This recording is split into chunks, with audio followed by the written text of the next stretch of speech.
Nabita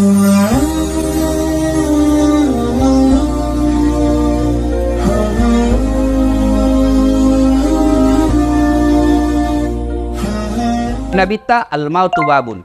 Mati adalah pintu yang setiap kita pasti melewatinya. Berarti Bapak Ibu sekalian, mau atau tidak, tiba saatnya pasti mati. Yang jadi masalah, bagaimana kondisimu mati. Itu tonsing kelebihannya kalau orang sakit dulu seperti almarhum. Ya komalase yolo napa naruntu ajalenna, ada kesempatan bertobat. Itu enaknya kalau sakit dulu. Ada kesempatan bertobat. Sakitnya sendiri kalau dia sabar, sakitnya sendiri itu sudah sakit dan dia sabar menggugurkan dosanya. Apalagi kalau dia melakukannya dengan memperbanyak istighfar. Itu kelebihannya orang kalau sakit. Tapi kekurangannya manreong koso. Kalau orang mampu, alhamdulillah dia mampu. Tapi ada lagi kelemahannya. Apa? Membuat anak-anaknya bisa durhaka. Tidak semua anak diberikan ujian dan hadiah sakit ibu bapaknya baru meninggal. Maka kalau ada anak yang ibu bapaknya sakit, Allah sayang kalian. Kenapa? Allah ingin mendapatkanmu. Nah, kasih kau hadiah pintu masuk surga. Tapi tidak semua anak menyadari. Ada 5, ada 7 anak, malase tomatoanna, sakit orang tuanya. Silakan kau ambil bagian-bagian dari kebaikan itu.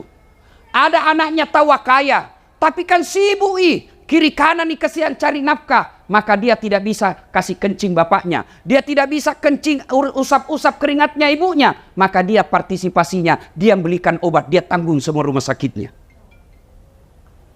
Ada juga tawa, pengangguran, tidak ada uangnya, tapi waktunya banyak. Maka Allah kasih hadiah, kau urusi kencingnya bapakmu. Kau gantikan pakaiannya, kau gantikan tempat tidurnya, kau yang rawat kau yang suap Itu semua. Jadi ketika ada orang tua sakit, Allah menguji kalian, mau kau ambil ini surga atau tidak? Tapi sayang 1000 sayang. Banyak anak diuji orang tuanya stroke. Diuji orang tuanya kena serangan gula. Aduh. Anaknya 1 tahun mulai mengeluh. Kenapa? Istrinya yang tidak sabar. Maka bu, hati-hati milih mantu. Kalau masih mahasiswa sanging kuku najina jaga, mana potong kuku pergi tongi salon, mau kok kira-kira nak kasih kencing kalau sakit kok? Carita campur raktu. Tenamo, mana matana nasari tongi soft lens, bulu matana tak lapis-lapis. Kira-kira mau kok nabukakan pampersmu kalau stroke mako? Nah bilangi suaminya kasih masuk panti jompo itu orang tuamu. Itu gunanya orang hati-hati milih mantu. Karena ada orang baik anaknya, istrinya panrasu-rasu. Banyak yang begitu. Bersaudara bagus kasihan. 4 bersaudara, sekandung seibu. Masya Allah baik rukun. Datang istrinya. Kan kau anak pertama. Selama hidupmu bapakmu banyak kau kasih. Selama hidupmu bapakmu semua kau yang ngurus. Sekarang meninggal apa kek kau bisa ambil di situ? Mulai itu. Maka ibu hati-hati Untuk apa dia cerdas? Untuk apa dia cantik? Kalau nasi sakit nanti kalau pensiun percaya itu yang pelihara kuku. Mana giginya nak kawat. Nak kasih soples batana. Rambutnya nak kasih kriwil-kriwil. Oh. Tena harapan. Mandreong koso. Betul kak. Lihat pelajari anak mantunya orang yang magaya. Justru yang miskin itu kodong. Yang alumni pesantren. Yang orang dari kampung. Itu yang ngurus nanti mertuanya ketika sakit. Maka paling celaka kalau mantu tak sudah jelek. Miskin. Vale, beleng-beleng. Nah, ada juga orang tidak sempat sakit. Ada, tiba-tiba naik mobil, mati kita. Ada tuh kelebihannya. Apa kelebihannya? Tidak makan ongkos. Iya toh? Apalagi kelebihannya? anaknya tidak sempat punya dosa sama orang tuanya. Tapi apa kekurangannya? Tidak sempat tobat. Nah ini yang lebih parah. Kalau tidak sempat kita tobat. Apa mi kalau selama ini hidup ki 40 tahun. Malam tidak jelas kemana. Duhur tidak pernah hadir di masjid. Ramadan tidak pernah puasa. Puasa ji tapi pertengahan, akhir dan awal ji. Lebaran paling duluan dapat karena di masjid karena baju baru. Nah, tiba-tiba mati mendadak, serangan jantung, ditabrak mobil, tenggelam, naik sepeda. Untung saya ingat. Kata pas sepeda. Saya juga pas sepeda aja. Tapi jangan saiki itu bajuta yang sempi-sempi. Itu melanggar syariat. Nah kita tidak tahu. Banyak kan kita dengar itu orang lagi sepeda na mati. Bayangkan kelihatan paha tak pak? Hah?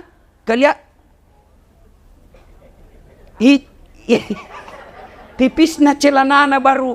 Oh mana? Mati kok begitu menghadap. Na belender kok malaikat. Yang tadinya malaikat masih sana lihat kok pakai begitu. Hai, cabut misalkan yang ini. Maka ibu bapak, saudara-saudara sekalian, masing-masing ada kelebihannya. Nah, yang pasti, yang kedua. Ya, yang kedua. Hidup ini, maka dia pun Allah Ta'ala. Wa mal hayatud dunya illa mata'ul hurur. Das'ad. Firdaus. Haji Amir. Ini dunia ji sementara ji saja. Acule-cule yami. Maringanrak kombo. Ada tambangmu. Sebentar ji cika. Maka dunia ini hanya titipan. Apa titipan dunia itu macam-macam. Satu, titipan dunia ada disebut harta. Harta ini titipan. Ada pula titipan berupa ilmu. Ustadz. Ada pula titipan berupa anak. Ada pula titipan berupa umur. Titipan semua itu. Maka ketika Allah kasih kau titipan, satu, jangan kau sombong. Yang namanya titipan bos, jangan kau sombong. Harta, titipan itu. Ini. Ada mobil di sini 3-4 kayaknya di dalam sini. Titipan ji. Titipan nih.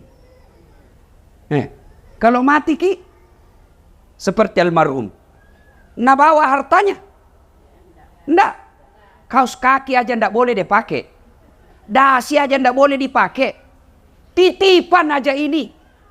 Harta ini titipan. Maka yang namanya titipan, jangan kau sombong dengan hartamu. Maka ambil ilmunya tukang parkir. Ini banyak semua tukang di sini, Pak Warkop. Nah bilang temanku, jangan mengaku anak Warkop Makassar kalau kau tidak tahu camidu. Apa itu camidu, Ustaz? Catat mi dulu. Ketua Pak Amir. Ayo. Coba lihat itu tukang parkir di Warkop. Masya Allah baik na hatina. Nggak ada sombongnya. Banyaknya mobil na jaga. Nggak pernah patenten sombong. Kenapa? Begitu ambil orang mobilnya, maka kali jadi kasih 2006 nih. Kenapa? Karena dia yakin bukan mobilku. Maka sebaiknya itu harta tak seperti tukang parkir. Titipan jini. Jangan kau sombong. Kalau Allah marah dengan kekayaan yang kau sombongkan, Allah ambil hartamu. Sekejap ji. Maka dami pun Allah Ta'ala kun fayakun. Jadi habis. Apa contohnya? Tsunami. Lihat itu kalau tsunami hancur. Gempa, kebakaran. Maka harta jangan membuat kita sombong. Ibu-ibu, tahu ki Firaun? Tahu ki? Itu Firaun, Bu. Allah melaknat dia karena dia sombong. Gagah. Raja, istananya banyak, dilapisi dengan dinding-dinding emas. Tapi karena sombong, Allah laknat dia. dan Allah tidak akan memasukkan dia dalam surga. Kalau kita ini Islam pernah dua kalimat syahadat, yakin sampai mati, pasti masuk surga. Jangan makin khawatir, Bu. Ini semua kita pasti masuk surga. Yang penting sudah syahadat, yakin dua kalimat syahadat itu pasti masuk surga. Cuma kalau dilanjutkan pertanyaan, kapan masuk surganya? Sudah pakai dicuci. Di mana dicuci, Bu? Neraka kedua tempat, tidak ada tengah-tengah. Jangan kau pikir ada bencong, enggak. Tuh, neraka, surga. Kalau dia tidak masuk surga, di neraka. Kalau dia Islam, masuk ke surga. Tapi mampir dulu di neraka. Bagaimana keadaan di neraka dicucinya? Tergantung dosamu. Sama bajuku saya. Kalau bajuku yang kupakai si ceramah, rendam saja deterjen, bilas sedikit, bersih. Tapi itu bajuku yang kupakai dulu waktu SMA SMP kalau pika sawah, kotor, mamaku nak cuci istilahnya, nak cuci kalantang. Tahu ki kalantang, Ibu? Tahu bapak-bapak kalantang? Direndam dulu satu malam air panas, besok baru disikat, dibanting-banting, diinjak-injak, toh, dibanting lagi, disikat, baru dijemur satu hari, malamnya diembunkan, besok baru dibersihkan lagi, baru bersih. Begitu, Bi. Kalau banyak dosa tak, kalau sedikit ji, tampilin jaki saja, tak, masuk kok. Sudah, Mi. Tapi kalau banyak dosa au patopan di kalantang. Di kalantang orang, Pak, tergantung dosa. Tapi Fir'aun, itu Allah jelaskan Quran, haram dia masuk surga. Kenapa? Karena dia sombong. Lalu, dilaknat Allah, tidak ada orang suka. Itu Fir'aun tidak ada yang sukai. Mana buktinya? Sampai sekarang ini, tidak ada orang Maros mau kasih nama anaknya Fir'aun. Itawa terkenal cikali. Ini tua di Quran. Raja. Tapi tidak ada orang mau kasih nama Fir'aun anaknya. Kenapa? Karena Fir'aun dilaknat Allah karena kesombongannya. Maka, kaya jangan membuat sombong. Yang kedua, apalagi? Harta. Yang kedua, ilmu. Jangan sombong. Adakah ilmuwan sombong? Ada. Mana gerangan? Ada, itu biasa. Tidak usah bahas ilmu kedokteran, ilmu agamamu. Adakah ustadz sombong? Ada. Yang mana ciri-ciri ustadz sombong? Yang tidak mau menerima perbedaan pendapat. Pendapatnya saja nanggap benar. Kalau berbeda langsung bilang bid'ah, masuk neraka. Kada tong itu begitu, Pak? Ada. Apa yang mau kita sombongkan dengan ilmu ini? Padahal Allah sudah jelaskan, wa ma utitu minal ilm illa qalila. Dek wale kopat disengek kecuali cek dek ni. Itu kata Allah. Apa yang kita mau sombongkan dengan ilmu? Ini dasar latih. Yang merasa hebat. Bukan karena saya cerdas. Bukan karena saya jago. Tapi karena ada penontonku. Saya bisa viral. Sampai penonton saya di YouTube sudah 148 juta. Bukan karena saya hebat. Tapi karena ada yang nonton. Coba kalau saya ceramah di sini. 2 jam berapi-api. Membara. Tidak ada yang nonton. Lewat patopan. Lama misaki itu Ustaz. Iya toh? Iya. Jadi kalau jadi penceramah ilmuwan, jangan kau sombong. Kalau Allah marah, nak kasih pikun kok. Ada banyak pikun. Ada banyak pikun. Ada walau benar atau tidak, ini cerita-cerita ji. Ada profesor dekat-dekat mi pensiun, mau pi mengajar. Setiap dia mau pi mengajar, selalu nak cium istrinya. Ini 2 minggu mi, tidak dicium istrinya. Dah protes istrinya, bilang, Pak, biasanya kalau mau pi mengajar, kau cium kak. Ini mau mi 2 minggu tidak pernah mau cium-cium. Dalam hati, astagfirullah, berarti siapa kau cium selama ini? Ternyata pembantu nak cium. Jantung modus. Mata-mata sudah dengar begini, besok didapat sama anaknya. Kau kira mamaku nak? Apa yang kita bersombongkan dengan ilmu? Maka yang baik, mari saling menghormati perbedaan pendapat. Nih, biasa kita ini gara-gara beda pendapat dalam suatu masjid, akhirnya masjid tidak tenang. Lama-lama masjid ditinggal jamaahnya. Lama-lama akhirnya masjid didominasi oleh satu aliran atau mazhab saja. Yang baik, melalui saling menghormati pendapat. Kalau kita yakin satu pendapat, lakukan dan amalkan pendapat itu tanpa mau menyalahkan pendapat orang lain. Maka kalau kita lihat masuk di masjid, ada orang takbir begini, silahkan, jangan kau salahkan. Ada juga yang begini, silahkan, ada ton dalilnya. Ada ton kuliah tidak semangat, kayak orang lapar sekali, lama tidak makan. Ini. Ada juga begitu tuh ibu, tuh begini saja. Ada ton begitu tuh, jamah kau calai urusannya. Sibuk duduk kok. Kenapa? Karena kalau dia salah, kau tidak tanggung dosanya. Kalau dia sesat, kau tidak ikut sesat. Tapi kalau kau celah, kau maki, kau hina, kau dapat dosa karena menghina hamba Allah. Selesai. Jadi kalau ada kita lihat berbeda, jangan maki urusi. Mau ki pelihara jenggot, silahkan. Jangan toma kau bilang yang tidak pelihara jenggot, tidak sunnah. Mau kau yang jengki celananya, silahkan. Jangan tongko bilang orang yang dibawa mata kakinya kafir, tidak. Saya dibully di WhatsApp, di Facebook. Ini Ustadz tidak sunnah. Kenapa kau bilang tidak sunnah? Buktinya kau tidak pelihara jenggot. Mau dia apa kalau tidak mau tumbuh?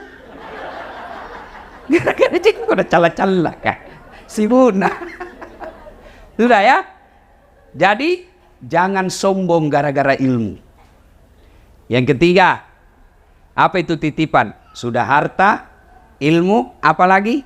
Jabatan. Wali kota, kepala dinas, gubernur, pak camat, anggota dewan, titipan ngasen jinjo. Tiako borro, jangko kabarra-barra. Iya toh? Bu, kutanya ki dulu ah. Kutanya ki, kita tahu itu rumah yang cantik di Jalan Sudirman, perempatan Sungai Sadang, sebelah kanan warna putih, banyak bendera-benderana. Kita tahu ibu, ah? Yang dari Pangke Anggami pura-pura mengkitai. Tahu itu? Apa itu? Rumah jabatan gubernur. Kalau masuki di dalam orang di situ jangan kuborro. Kenapa? Pasti keluar kok. 5 tahun saja, paling lama 10. Masih mau kau tambah, dibilang kau gila. Keluar kok, bukan kau di situ. Berapa mi orang tinggal di sana? Berapa mi? Banyak mi toh? Pasti keluar. Apa yang kau sombongkan dengan jabatanmu? Apa? Apa lagi? Ini Hertasning. Ada di situ rumah dinas ketua DPR Kota Makassar. Berapa mi tinggal di situ? Jangan kau borro. Pasti kau keluar. Makanya saya biasa ketawa-ketawa saya dalam hati kalau ada anggota DPR borodudu acece. Tak mau kau bos, kau 5 tahun jijatanu. Terpilih kau lagi 10 tahun, tidak terpilih wabillahi taufiq wal hidayah. Kutanya ki dulu ibu, kutanya ki. Mana lebih tinggi pangkatnya gubernur dan wakil gubernur? Mana ibu? Gubernur. Bapak-bapak, mana lebih tinggi pangkatnya Kapolda dengan wakil Kapolda, wakil Polda? Mana lebih tinggi pangkatnya wali kota dengan wakil wali kota? Tidak mungkin wakil lebih tinggi daripada wali kotanya. Tidak mungkin wakil gubernur lebih tinggi daripada gubernurnya. Tidak mungkin Wakapolda lebih tinggi jabatan pangkatnya daripada Kapolda. Iya toh? Tapi herannya, kenapa itu wakil rakyat? Nah kau wakil ya kau bos. Nak kepatak kekuasaan rakyat, kau wakil ya kau. Kenapa kau jadi wakil rakyat mau merasa sombong? Nah kau wakil. Allah marah. Kalau sombong, nah ambil kau punya kekuasaan. Maka cara mengambilnya ada yang hina seperti kita lihat sekarang di TV. Toh? Yang keempat, titipan karena waktu terbatas. Yang keempat, titipan Allah. Apa itu? Anak. Ada orang kesian 15 tahun menikah. Kesana kemari nih habis uangnya. Allah ndak kasih. Ndak ada anaknya. Maka semua ini pertama kalau dia titipan tiaku kabarra-barra, jangan kau sombong, jangan kau takabur, jangan kau borro. Yang kedua, karena dia titipan maka jaga itu titipan Allah. Bagaimana cara menjaganya? Kalau dia harta, menjaganya bukan dengan deposito ke bank, bukan dengan membeli emas. Tapi kalau kau mau jaga itu hartamu, mas sedekah kau. Jangan kau beli. Bersedekah. Itulah cara paling aman menjaga hartamu. Nih. Coba. Rumah begini. Mewah. Ada mobil. Kalau meninggal ki bu, siapa tempati? Kalau meninggal ki, istri kedua. Pasti nih bu, kawin lagi. Jangan aku lagi pikir cemburu kalau dikubur. Nggak ada urusan cemburu orang dikubur. Iya toh? Nih, ibu-ibu nih, yang banyak semua masna, kuning-kuningan. Kalau mati ibu siapa pakai? Siapa pakai? Istri kedua. Bago, wabillahi taufiq wal hidayah. Itu, mama Nece na dengar ceramahku ini tuh, na lihat tongi di YouTube. Na lihat istriku ibu. Dia bilang, Ustaz, jadi kalau mati ya nanti, mau tongku kawin. Ku bilang, sini kau dulu sayang. Duduk kau di sini baik-baik ya. Ngapa kau panggil saya, na istriku? Ku peluk-peluk baru ku bilang, sayangku, dengar ki baik-baik ya. Jangan kamu mati maki, masih hidup ki saja. Nah saya selalu berpikir kawin lagi.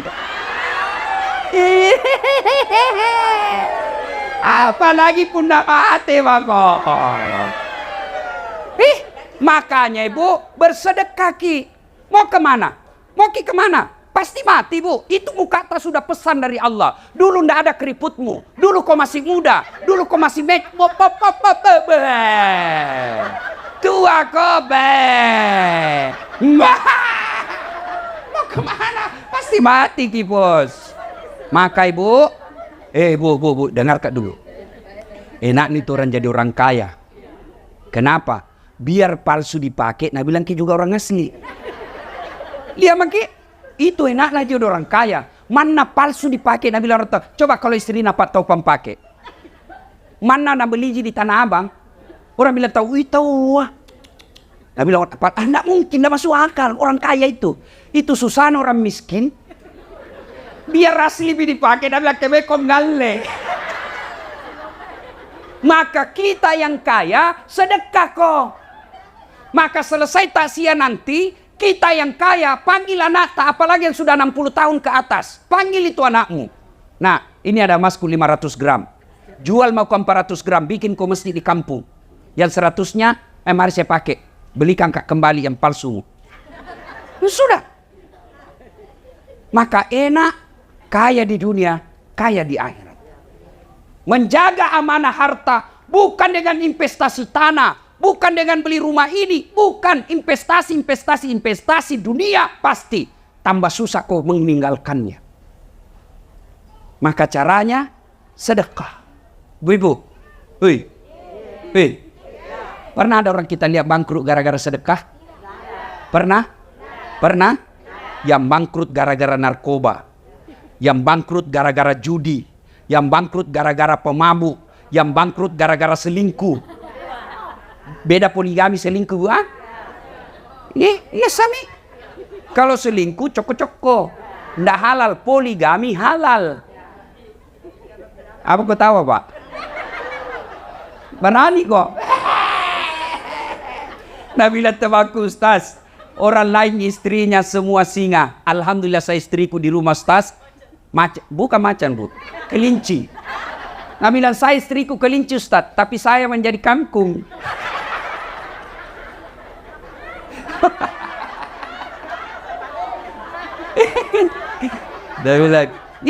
Nabila ya satu temanku nak Ustaz, selama dengar ceramahmu, alhamdulillah istriku jadi malaikat. Wih, tahu ah, tapi malaikat pencabut nyawa.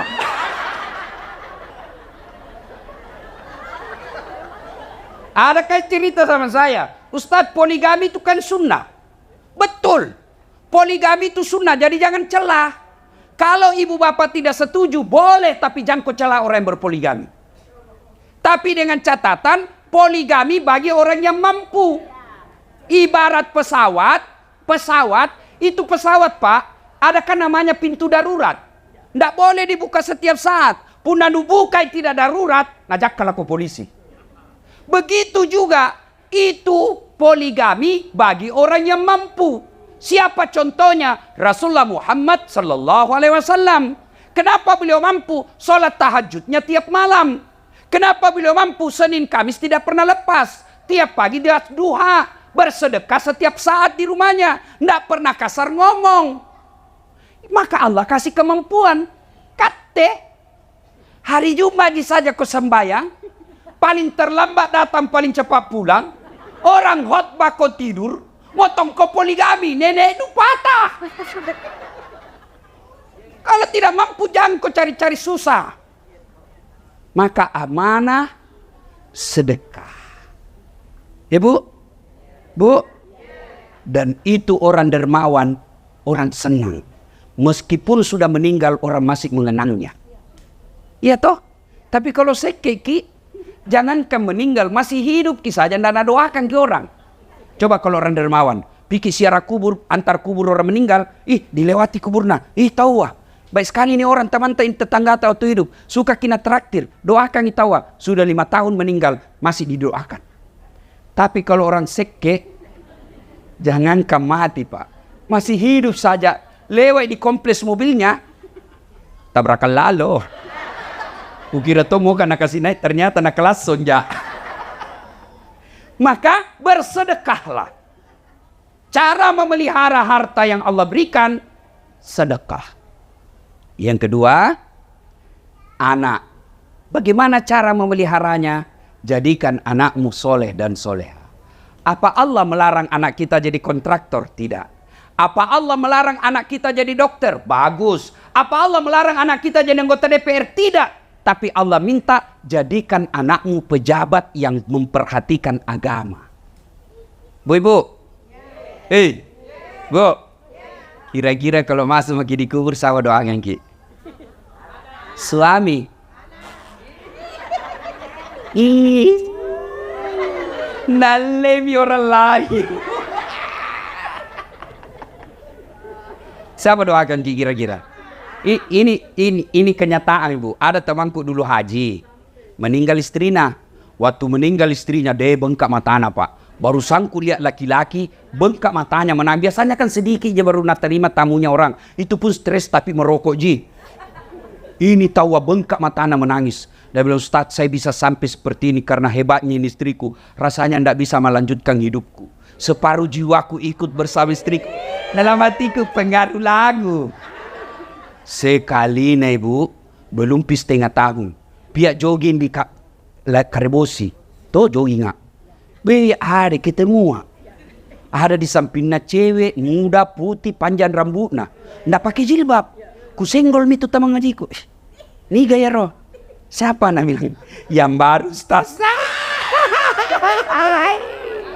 Siapa doakan kibu? Siapa? Maka kalau mau ki lihat sekarang masa depan tak dikubur, lihat tak nak tak sekarang.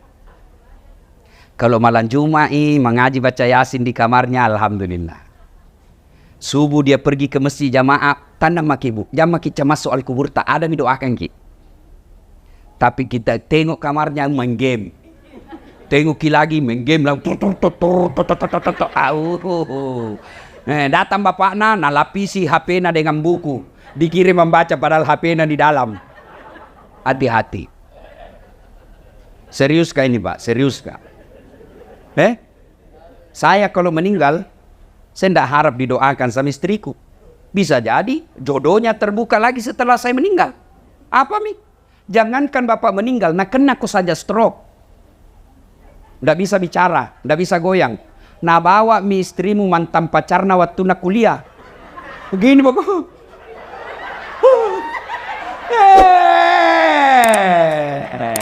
Belum pak kau dikubur itu, belum pak kau dikubur. Apai? Maka anakmu jadikan. Apa nurasa ini? Itu mi bayangkan mi, nak kena kau stroke, ndak bisa kau bicara, lu kencingin dirimu, ndak bisa kau goyang, baru istrimu nak bawa mantan pacarnya yang duda. Begini bakal ceria. Dia bilang bunuh mak, bunuh mak. Makanya Bapak Ibu sekalian, doakan anakmu. Bagaimana cara jadi anak yang soleh dan soleha? Baca ki Quran kodong. Baca ki Quran. Ada itu dalam surah Luqman. Jelas itu dibahas oleh Allah mulai dari surah Luqman ayat 14. Ya bunayya, wahai anakku, jangan kau serikatkan Allah. Jak mupat dua puangnya. Beneta lagi deh namanya lipat dua. Apalagi pungalau ta'ala. Ajarkan anakmu dari kecil. Kul huwallahu ahad. Dia tidak tahu tafsir Ustaz. Kasih lagu karena anak-anak senang lagu. Katakan Tuhan itu satu. Pomerama. Iya toh. Yang mau ku kasih aji lagu-lagu patolo-tolo. Po ami-ami belaulan kupu-kupu, siap makan nasi, kalau malam minum susu. Mana kupu-kupu makan nasi dong?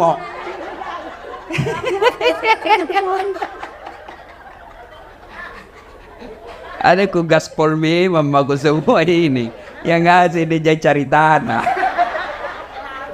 Nih, bangga anak tahu kalau nak bilang anak tahu luar negeri sekolah, pintar bahasa Inggris. Apa beda kalau pintar bahasa Inggris? Apa nu gapa?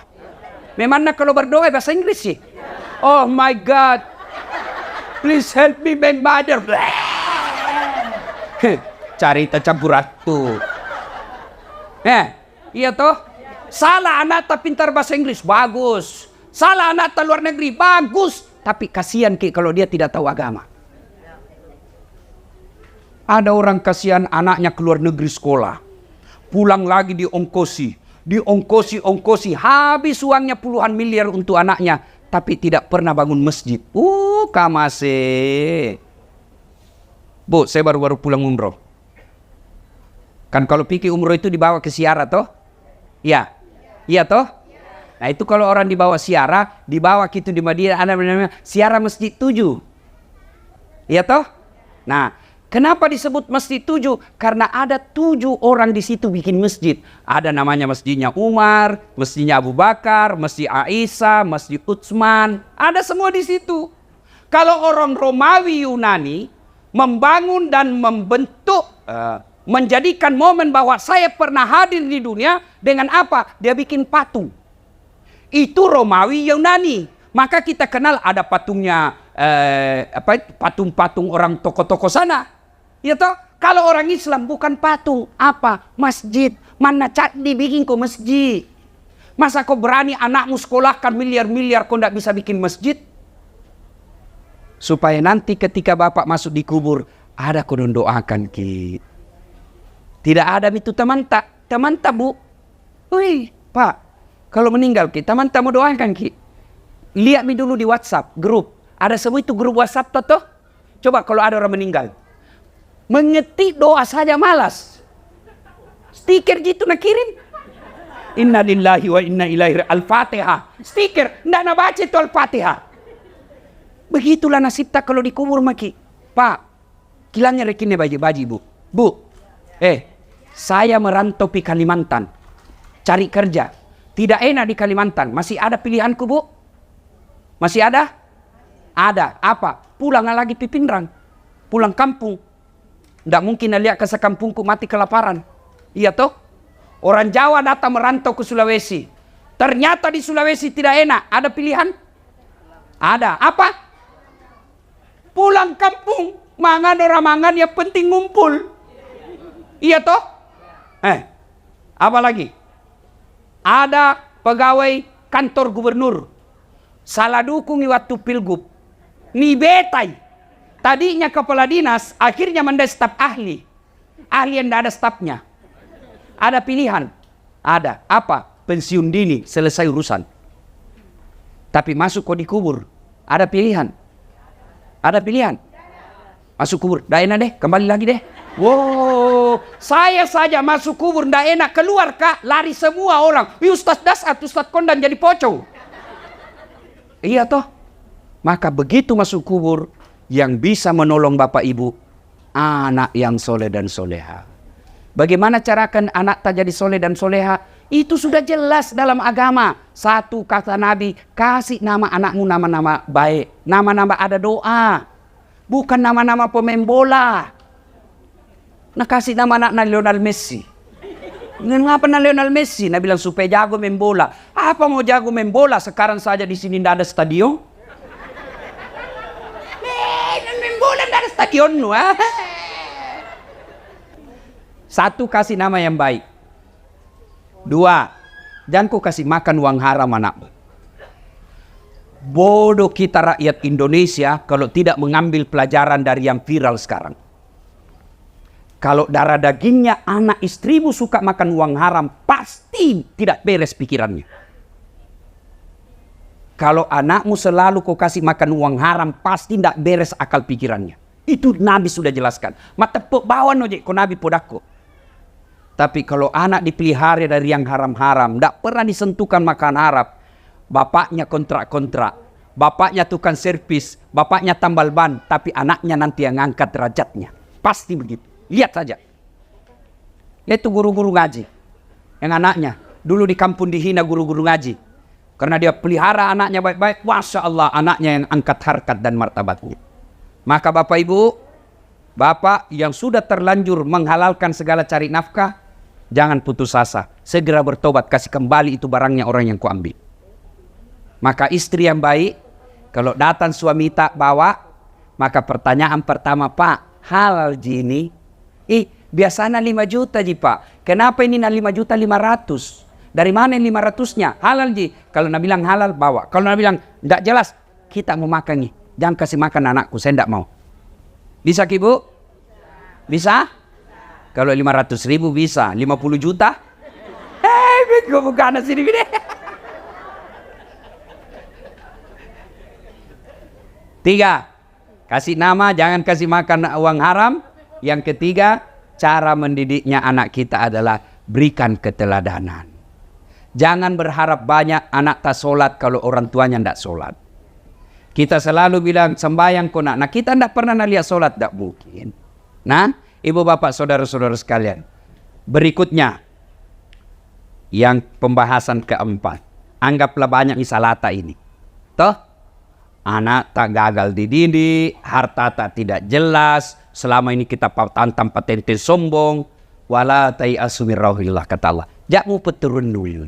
Jangan kau putus asa. Selama ajalmu belum dicabut, selama napasmu masih ada dalam tubuhmu, maka saya akan terima ampun dari. Saya akan terima tobatmu. Dengan catatan bertobat kok.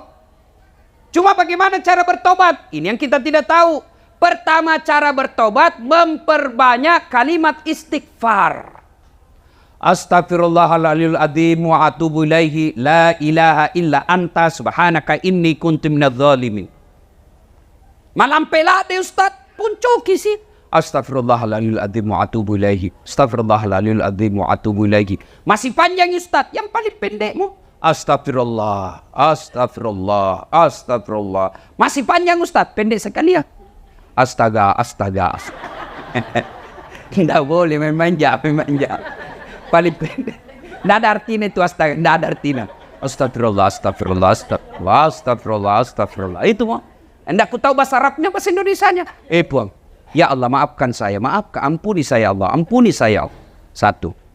Yang kedua, tobat bilisannya dengan melazimkan selesai sholat 5 waktu. Membaca zikir Subhanallah 33 kali. Alhamdulillah 33 kali, Allahu Akbar 33 kali. Itu sebabnya Nabi menganjurkan selesai kau sholat, baca kau itu 33 kali. Subhanallah, Alhamdulillah, Allahu Akbar. Kenapa? Hadis menjelaskan orang yang baca dengan sepenuh hati, maka Allah gugurkan dosa-dosanya. Dengan catatan pada cengi bacana, perbaiki bacaannya. Jangan terlalu cepat. Tidak tahu apa dia bilang, kayak makan pisang goreng panas. Jumlah. Ya sesehera enggak? Sama-sama subhanallah dibaca. Sama-sama 33. Sama-sama mulainya. Saya baru 11 dia sampai mi. Karena saya jumlah. Apa itu jumlah? Nasa ngogi koma pigau decek ko, pigau isi decek na. Takala ning pigau, takala nu baca pada cengi bacana. Subhanallah. Dullah. Ada dullah di samping apa dipanggil kakak siapa panggil? Itu ku dengar tadi dullah. Yang ketiga istighfar tadi, yang kedua memperbanyak yang tadi. Yang ketiga adalah melazimkan sholat sunnah taubat. Bagaimana cara sholat sunnah taubat? Sama sholat sunnah yang lain, cuma beda niat, beda tempat.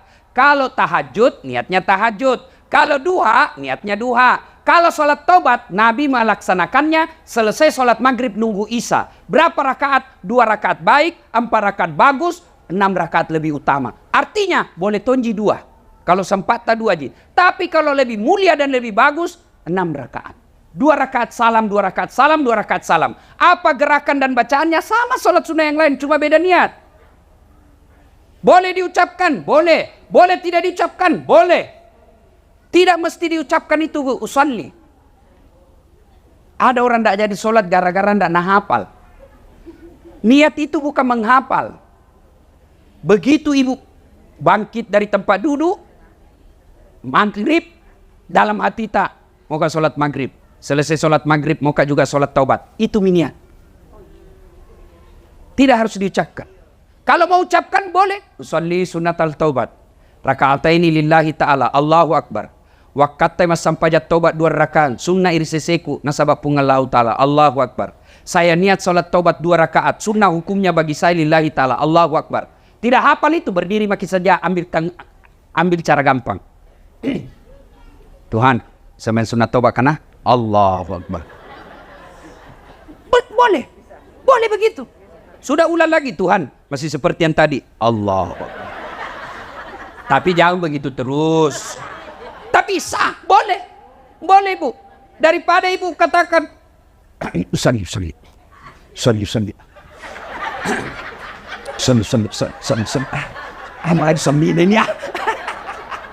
Iya toh?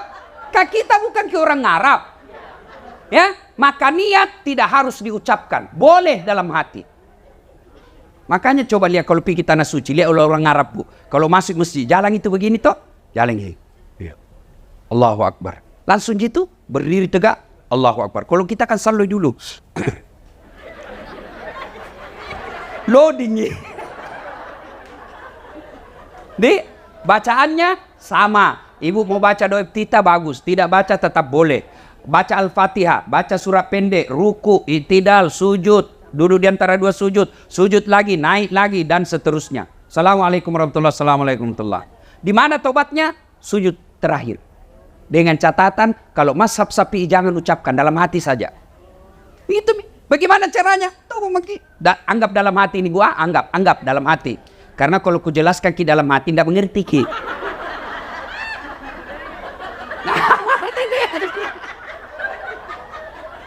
Jadi bagaimana caranya? Anggap ini dalam hati, anggap. Ya Allah, saya hilap tadi di kantor. Ku pegang tangan sekretarisku. Nah pegang nggak juga Tuhan. Akhirnya baku pegang-pegang manghi. Ya Allah ampuni saya. Lalu yang paling penting, ini yang paling penting. Rabbana la tusik qulubana ba'da is hadaitana wa hab lana min ladunka rahmah. Terjemahannya, ya Allah, jangan kau palingkan hati hamba, jangan kau sesatkan hati hamba, jangan kau gelapkan hati hamba setelah engkau berikan hidayah dan petunjuk, setelah engkau berikan terang hatiku. Puang, ajak kesik 4 lupa sikap memang. Tuh, selesai. Tidak harus diucapkan. Kalau mau ucapkan, nanti setelah begini. Bagaimana kalau selesai sholat Ustaz? Menghadap kiblat, sikir dulu, salawat sebanyak-banyaknya, lalu istighfar, mengangkat kedua belah tangan, doakan dulu orang tua tak, baru didoakan. Boleh tidak ada bahasa, boleh dalam hati saja.